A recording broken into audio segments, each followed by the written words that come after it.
First of all, we need to know what's an airbag. So according to the definition of an airbag is principally made of a thin nylon fabric, which is folded into the steering wheel or dashboard, or more recently the seat or door, because the airbag is going to inflate or it's going to expand depending or on where the crash is going to happen. So that's why the airbag could be located in different points or in different parts of the car. Now, under what conditions an airbag is activated? So, according to our investigation, an airbag is activated when a sensor measures an acceleration bigger than 3g. This happens because when the car crashes, the acceleration increases. So when this acceleration is bigger than 3g, this sensor, this electrical sensor, gives an electrical sign that makes that an electrical contact change from its position. In other words, this electrical contact, when the acceleration is lower than 3g, this electrical contact is open, but when this acceleration is bigger than 3g, it changes its position, so this electrical contact closes. And this all this procedure, all this happens in a time of between 30 or 40 milliseconds. Now, how does an airbag is inflated? So until this point we know that when this electrical contact gets closed, the airbag is inflated. But what happens inside the airbag? Well, inside the airbag there are two chemicals that are thermodynamical stable but kinetical unstable, which means that when there exists a great acceleration, these both chemicals are going to react between them. And these both chemicals that are inside the airbag are the sodium acid and potassium nitrate. So when they react between them, they are going to produce nitrogen gas. And this nitrogen gas is going to be responsible to inflate the airbag. So when the person hits the airbag is going to be full of nitrogen gas. After the crash from the car, then all the nitrogen gas is going to get out of the airbag through some little holes that will be inside the airbag. Now I'm going to talk about the reaction breakdown and state of each component. First off, we start with the sodium acid in solid form, which decomposes into nitrogen gas in gas form and solid sodium in solid form. What's the problem? This balanced reaction is through the equivalence of all components of each side of the reaction, but some of the compounds of this reaction are harmful to health, especially sodium acid, which is very toxic, and acid when decomposes generates solid sodium, which is also harmful to health. That is why there are two other compounds that help prevent the harmful effects to sodium after of reaction. The first one is potassium nitrate in solid form, which reacts with sodium to form more nitrogen gas, which leaves us with sodium oxide in solid form and potassium oxide in solid form as well.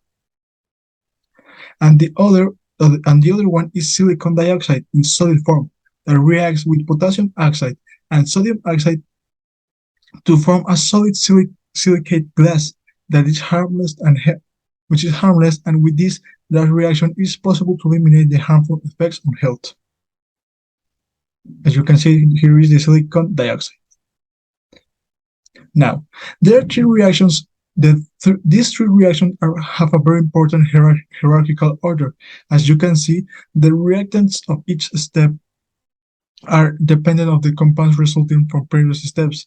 We start with three compounds: the sodium acid in solid form, the potassium nitrate in solid form, and the silicon dioxide in solid form. And we end up with nitrogen gas in gas form and with the silicate glass in solid form. As you can see, in each reaction, every part of the reaction is equivalent in each side. So there is. Thank you. Well, to understand better what happened in the chemical reaction when it's inflated airbag during a crash, we can divide this chemical reaction into different equations. In this case, we can divide it into three equations. So the first equations we can use, it starts with the sodium acid, and this is a very good molecule because when it is in an ignition process with fire, it will liberate nitrogen gas because the acid we try to get to his most stable form, so it will liberate the nitrogen gas. But also uh, this reaction will produce sodium metallic, and this is a very harmful molecule for the human body because it will cause injuries or burns when you touch it. So to contrast this disadvantage of the sodium, we uh, we will establish a second equation and we will add potassium nitrate to the sodium, and we will get potassium oxide and sodium oxide. Also, these molecules are very harmful for the body, for the human body, as the sodium that causes burns and injuries. But we do this because it is easier from this point to get, to eliminate the disadvantages or the toxic or harmful parts of these molecules. So, as a last equation and third, we will add silicon dioxide to sodium oxide and potassium oxide, getting potassium silicate and sodium silicate, uh, making these um, compounds that are not harmful for the human body, and even they lost every toxic part they have thanks to the silicon dioxide. So we can establish that the chemical reaction that is carried out in the airbag is compounded by sodium oxide, potassium nitrogen, and silicon dioxide. So this will liberate the the necessary nitrogen to inflate the airbags, and the resultants of this reaction, uh, thanks to the last two reactants that are not harmful for the human body. Thank you. Hi.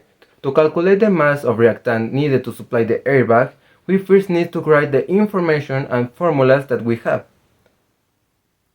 According to an article written by Ahmad, an airbag has a volume of 60 liters. Likewise, to solve this problem we are going to use the ideal gas formula, but clearing the expression n to calculate the number of moles in nitrogen. We will assume that the pressure is the standard pressure, that is 1 atmosphere. We are also going to consider a temperature at 298 Kelvin.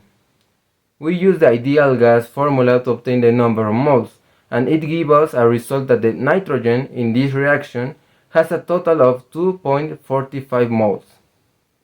Next, we apply a rule of 3 to get the number of moles in the sodium acid, which gives us a result of 1.53 moles. The last step is to convert moles to grams, clearing the formula from N, which is the number of moles multiplied by the molar mass. Doing the operation gives us that the amount of mass of the reactant to generate a volume of 60 liters is 99.53 grams.